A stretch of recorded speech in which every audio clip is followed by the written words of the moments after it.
கிளிநொச்சியை சேர்ந்த சங்கீதன் எனப்படுகின்ற பாடகர் பயங்கரவாத தடைச்சட்டத்தின் கீழ் கைது செய்யப்பட்டு விளக்கமறியலில் வைக்கப்பட்டிருக்கின்றார். இந்த நிலையில் அவருக்கு ஆதரவாக நாமல் ராஜபக்ச சில கேள்விகளை எழுப்பி ஒரு பதிவு ஒன்றினை வெளியிட்டிருக்கின்றார். அந்த பதிவு தொடர்பாக இதிலே பார்க்க வேண்டி இருக்கின்றது. அதனை தாண்டி தற்பொழுது ஈழத்து கலைத்துறையில் பிரபலமாக இருக்கின்ற அவருடன் கூட பாடியவர்கள் கூட சங்கீதனுக்காக குரல் கொடுக்காத நிலை ஒன்று இங்கு காணப்படுகின்றது. அது தவிர சங்கீதனின் விடுதலைக்காக அரசியல்வாதிகள் தற்பொழுது வரை எடுத்த நடவடிக்கைகள் என்ன என்கின்ற கேள்வி இருக்கின்றது. இன்னொரு பக்கம் நாமல் ராஜபக்சவே சங்கீதனுக்கு ஆதரவாக கருத்து வெளியிடுகின்ற போது இங்கிருக்கின்ற சில யூடியூபர்ஸும் அதிமேதாவிகளும் சங்கீதன் செய்தது பிழைதானே என்கின்ற வகையிலே பேசி வருகின்றார்கள். உசுப்பேட்டுகின்ற அரசியலுக்குள் சங்கீதன் சிக்கிக் கொண்டதால் இவ்வாறு அவர் சிறையிலே இருக்கின்றார் என்று கூறுகின்றார்கள். எனவே இப்படியான சமூகத்தை வைத்துக் கொண்டுதான் நாங்கள் இன்று வரை பயணித்துக் கொண்டிருக்கின்றோம் என்பதும் ஒரு வேதனையான விடயமாக இருக்கின்றது. எனவே இந்த கேள்விகள் தொடர்பாக அல்லது நான் இதில் குறிப்பிட்ட பல விடயங்கள் தொடர்பாக உண்மையாக என்ன நடந்தது, இதன் பின்னணி என்ன என்பது தொடர்பாக எல்லாம் பல விடயங்களை இதிலே பார்க்க இருக்கின்றோம். அதற்கு முதல் JK ரிப்போர்ட் எனப்படுகின்ற இந்த யூடியூப் சேனலை இதுவரை யாராவது சப்ஸ்கிரைப் செய்யாமல் பார்த்துக் கொண்டிருந்தால் சப்ஸ்கிரைப் செய்து கொள்ளுங்கள். தொடர்ந்து அருகில் இருக்கின்ற பெல் பட்டனை கிளிக் செய்வதன் ஊடாக நான் போடுகின்ற ஒவ்வொரு காணொளிகளையும் நீங்கள் உடனுக்குடன் பார்க்கக்கூடிய வகையிலே இருக்கும். தற்பொழுது செய்திகளுக்குள்ளே செல்லலாம். கிளிநொச்சியை சேர்ந்த சங்கீதன் எனப்படுகின்ற பாடகர் கைது செய்யப்பட்டு விளக்கமறியலிலே வைக்கப்பட்டிருக்கின்றார். பயங்கரவாத தடைச்சட்டத்தின் கீழ் அவர் கைது செய்யப்பட்டிருப்பதாக தெரிவிக்கப்படுகின்றது. குறித்த சங்கீதன் எனப்படுகின்ற அந்த கிளிநொச்சியை சேர்ந்த பாடகர் சில தினங்களுக்கு முன்னர் யாழ்ப்பாணம் நாவற்குழி பகுதியிலே இருக்கின்ற ஆலயம் ஒன்றில் இடம்பெற்ற இசை நிகழ்விலே பாடல் பாடியிருந்தார். அது தொடர்பாகத்தான் அவர் கைது செய்யப்பட்டதாக ஆரம்பத்தில் செய்திகள் வெளியாகியிருந்தது. அதன் தொடர்ச்சியாக இது தொடர்பாக சங்கீதனுக்கு ஆதரவாக முன்னிலையான சட்டத்தரணியான சயந்தன் அவர்கள் கருத்து தெரிவிக்கின்ற போது அவர் குறிப்பிட்டிருந்தார், நாவற்குழி பகுதியிலே ஆலயம் ஒன்றில் இடம்பெற்ற இசை நிகழ்ச்சி காணொலியை அவர் பதிவு செய்து அந்த காணொலியை வைத்து எடிட் செய்து டிக்டாக் சமூக வலைத்தளத்திலே அவர் ஒரு வீடியோவை வெளியிட்டிருந்தார். அந்த வீடியோவை வைத்துத்தான் இவர்கள் தற்பொழுது பயங்கரவாத தடைச்சட்டத்தின் கீழ் அவரை கைது செய்து நீதிமன்றத்தில் முன்னிலைப்படுத்திய நிலையில் அவரை விளக்கமறியலில் வைக்குமாறு நீதிமன்றம் உத்தரவு பிறப்பித்திருக்கின்றது என்கின்ற விடயத்தை அவர் குறிப்பிட்டிருக்கின்றார். நாவற்குழி பிரதேசத்தில் உள்ள ஒரு கோவில் ஒன்றின் திருவிழாவின் போது இசை நிகழ்ச்சி ஒன்றில் பாடல்களை பாடிய ஒருவர் தான் அவ்விதம் பாடும்போது பதிவு செய்யப்பட்ட காணொளிக்கு தமிழில் புரட்சிகரமான வசனங்களை கொன்ற பாடல் ஒன்றை டப்பிங் முறையில் பதிவு செய்து அதனை சமூக வலைத்தளத்தில் பதிவிட்டதன் மூலம் புலிகள் அமைப்பை மீளுருவாக்கம் செய்ய முயற்சிக்கிறார் என்று குற்றம் சாட்டப்பட்டு யாழ்ப்பாணம் மாவட்ட குற்றத்தடுப்பு பிரிவினரால் சங்கீத்சன் என்ற இளைஞர் ஒருவர் முற்படுத்தப்பட்டிருந்தார். இவ்வாறு சங்கீதன் கைது செய்யப்பட்ட சம்பவம் தொடர்பாக நேற்றைய தினம் பெரிய அளவிலே பேசப்படவில்லை. ஆனால் ராஜ்குமார் ரஜினிகாந்த் அவர்கள் இது தொடர்பாக பல பதிவுகளை சமூக வலைத்தளத்தில் வெளியிட்டிருந்தார். அதனை தாண்டி சம்பந்தப்பட்டவர்களுக்கு இந்த விடயத்தை தெரியப்படுத்துவதில் முனைப்பாக இருந்தார். அதை தவிர நேற்றைய தினம் நானும் ஒரு காணொலியை வெளியிட்டிருந்தேன். ஒரு சிலர் இது தொடர்பாக நேற்றைய தினம் பேசியிருந்தார்கள். ஆனால் அரசியல்வாதிகள் இது தொடர்பாக நேற்றைய தினம் பேசவில்லை.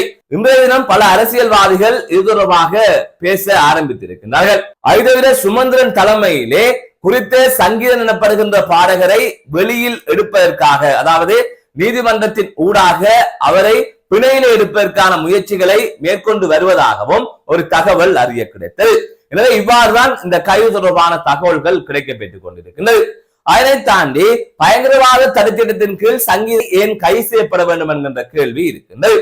அதாவது தேர்தல் காலங்களிலே தேசிய மக்கள் சக்தியினரே தங்களுக்கு ஆதரவாக பாடல் வெளியிடுகின்றார்கள். அந்த பாடலிலே பிரபாகரன் அவர்களுக்கு வெண்கல சிலை வைப்போம், பிரபாகரனின் தாய் தந்தையின் பெயரை இறங்குதுறைக்கு வைப்போம், மணிமண்டபம் கட்டுவோம் என்றெல்லாம் அந்த பாடலிலே குறிப்பிட்டிருந்தார்கள். அந்த பாடலை தேசிய மக்கள் சக்தியின் நாடாளுமன்ற உறுப்பினர்கள் உள்ளிட்ட பலருமே பயின்றிருந்தார்கள். அந்த பாடலை இசையமைத்து பாடி கொடுத்தவர்கள் எல்லாம் யாழ்ப்பாணத்தில் இருக்கின்ற தமிழ் தேசிய இசையமைப்பாளர்கள் அல்லது தமிழ் தேசிய கலைஞர்கள் தான். ஆகவே இவ்வாறு அவர்கள் பாடி கொடுத்திருக்கின்றார்கள். தேர்தலுக்காக இவர்கள் பயன்படுத்தி இருக்கின்றார்கள். எனவே நீங்கள் தேர்தலுக்காக இவ்வாறு சில வைப்போம் என்றெல்லாம் பாடலை வெளியிட்டு விட்டு விடுதலை புலிகளை மீளுருவாக்கம் செய்வதற்கான எந்தவித அடிப்படை முகாந்தரமும் இல்லாத சங்கீதனின் காணொலியை எடுத்து அவரை தற்பொழுது பயங்கரவாத தடைச்சட்டத்தின் கீழே கைது செய்திருக்கிறீர்கள். அதிலே பிரபாகரன் என்கின்ற பெயரும் பயன்படுத்தப்படவில்லை. பொதுவான சில விடயங்கள் தான், பொதுவான சில பெயர்கள் தான் பயன்படுத்தப்பட்டிருக்கின்றது. அது தடை செய்யப்பட்ட பெயர்களும் இல்லை என்று சட்டத்தணி சார்பில் கூறப்படுகின்றது. எனவே அப்படி இருக்கின்ற போது இந்த தேசிய மக்கள் சக்தி அரசாங்கம் சிங்கள மக்களுக்கு தீனி போடுவதற்காக இந்த விடயத்தை செய்து கொண்டிருக்கின்றது. நான் உண்மையாகவே யதார்த்தமாக ஒரு விடயத்தை கூறுகின்றேன். இன்று தேசிய மக்கள் சக்தி அரசாங்கம் மஹிந்த ராஜபக்சவை விசாரணைக்கு அழைக்கின்றது. அதை முக்கியமாக உயிர்த்த ஞாயிறு தாக்குதல் சம்பவம் தொடர்பாக சுரேஷ் சாலே கைது செய்யப்பட்டு பயங்கரவாத தடைச்சட்டத்தின் கீழ் தடுத்து வைக்கப்பட்டிருக்கின்றார். அதை கோட்டபய ராஜபக்ச உள்ளிட்டவர்களுக்கு வெளிநாடு செல்வதற்கான பயண தடை விதிக்கப்பட்டிருக்கின்றது. இவ்வாறான சூழ்நிலையில் அங்கு ராஜபக்ச குடும்பத்தைச் சேர்ந்த பலருக்கு சிக்கல் நிலவி வருகின்றது.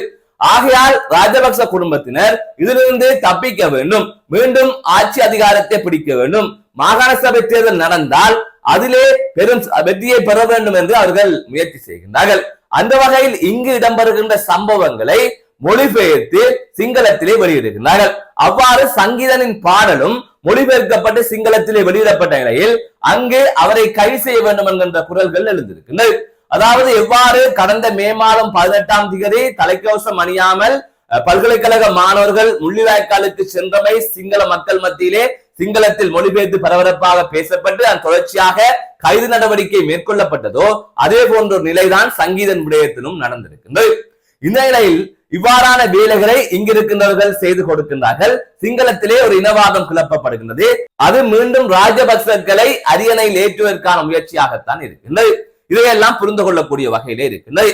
ஆகவே தேசிய மக்கள் சக்தி அரசாங்கம் தமிழர்களிடமும் நல்ல பேர் எடுக்க வேண்டும், சிங்களவர்களிடமும் நல்ல பேர் எடுக்க வேண்டும்.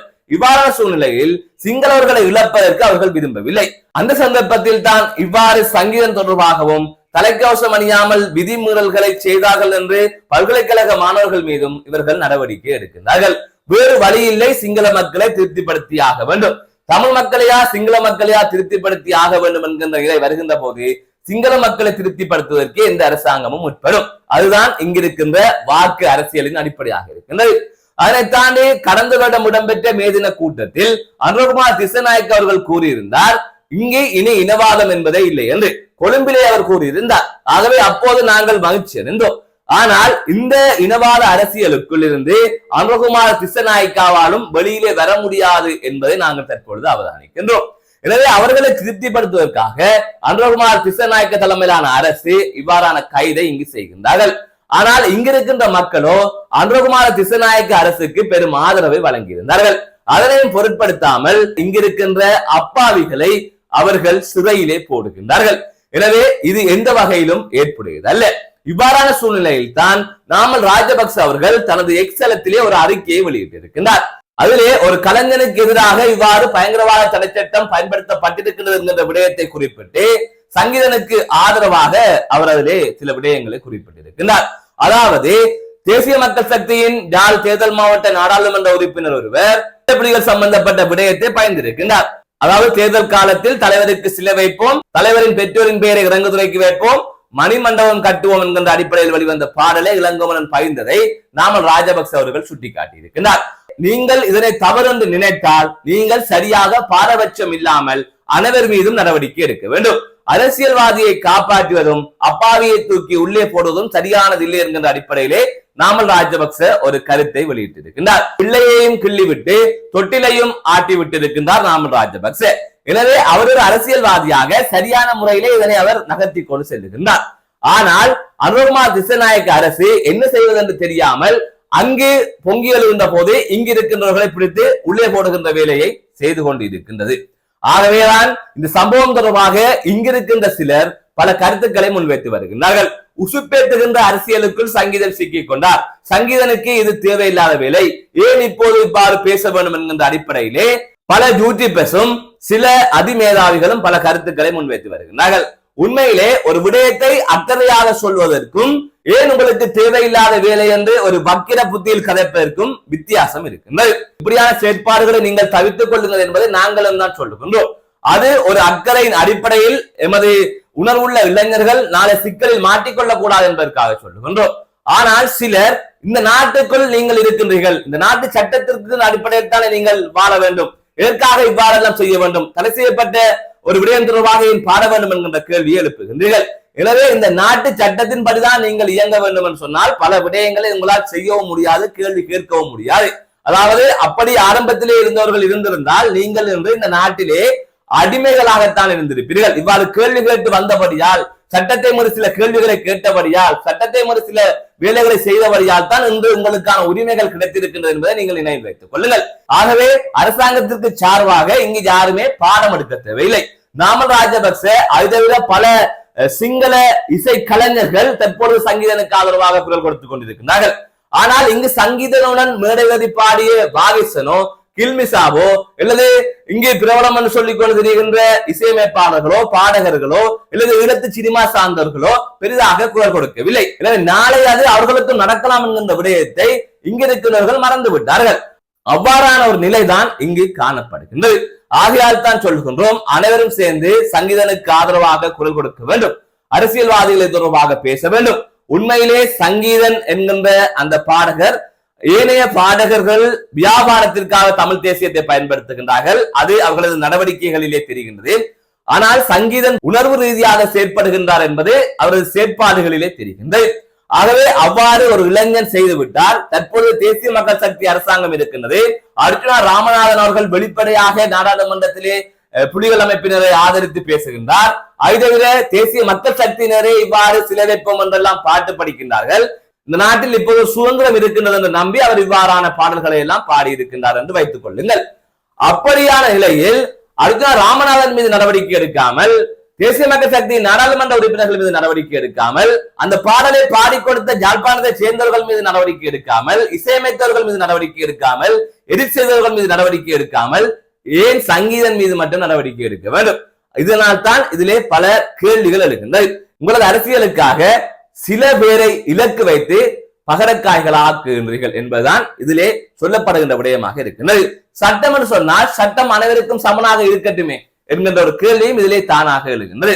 ஆனால் யாரையுமே நாங்கள் மேலதிகமாக கைது செய்யுங்கள் என்று இதில் நான் சொல்ல வரவில்லை. ஒரு வாதத்துக்காக இந்த விடயத்தை நான் முன்வைக்கின்றேன். ஒரு நாட்டில் அவர்கள் பட்ட துன்பங்கள் தொடர்பாக ஒரு பாடலை வெளிப்படுத்துவதற்கு கூட சுதந்திரம் இல்லாமல் இருக்கின்றதா என்கின்ற ஒரு கேள்வியும் இருக்கின்றது. இன்னொரு பக்கம் இவர்கள் இவ்வாறு சந்தர்ப்பத்துக்கு ஏற்றால் போல் செயற்படுவார்கள். எந்த அரசாங்கம் வந்தாலும் காட்சி மாறாது. எமது இளைஞர்கள் மிக மிக பக்குவமாக ஒவ்வொரு நகர்வுகளை முன்னெடுங்கள் என்பதையும் இதிலே நான் வேண்டி கேட்டுக்கொள்கின்றேன்.